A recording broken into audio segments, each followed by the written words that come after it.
Welcome back, everyone. A new study links teen marijuana use with less success and education later in life. Researchers tracked more than 300 sets of identical twins to rule out any genetic or other family factors. They found the twin who used more marijuana during adolescence tended to go less far in school and ended up with a lower paying job than their sibling. However, pot did not seem to affect their developing brain or mental health. Instead, experts say drug use led to a lack of academic motivation and poor grades, which affected their future.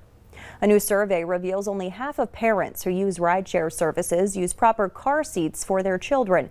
In most states, children under 8 are required to be in a car seat or booster seat when in a rideshare vehicle. However, about 40% of parents say they used a seatbelt only for their child. 10% allowed their child to ride in their lap or unrestrained. A study from the National Commission on COVID-19 and Criminal Justice found many cities saw a rise in crime during the pandemic. Murders spiked in 30% of the 34 cities studied. Jack Heiberger has more on the connection between crime and COVID-19.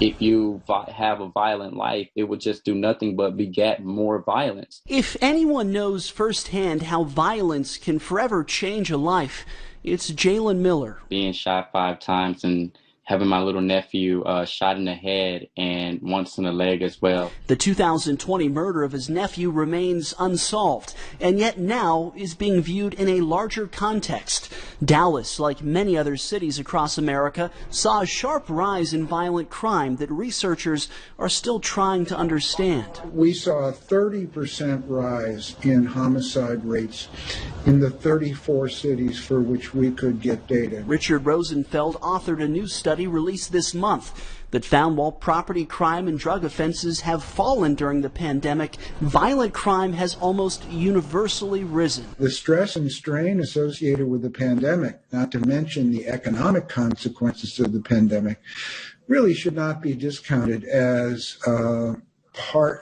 part of an explanation for why we saw increases. The report's authors believe a variety of factors, including police forces impacted by COVID-19 and social unrest surrounding policing, have all contributed. And criminologists believe the damage is clear to see. When you add poverty, unemployment, the stressors related to COVID, and on top of that, people that are living with one another in close proximity of each other without the benefit of going to work, it is, in fact, a perfect storm. And it's a storm that has yet to clear, leaving behind innocent victims who now hope others will consider what comes of violence.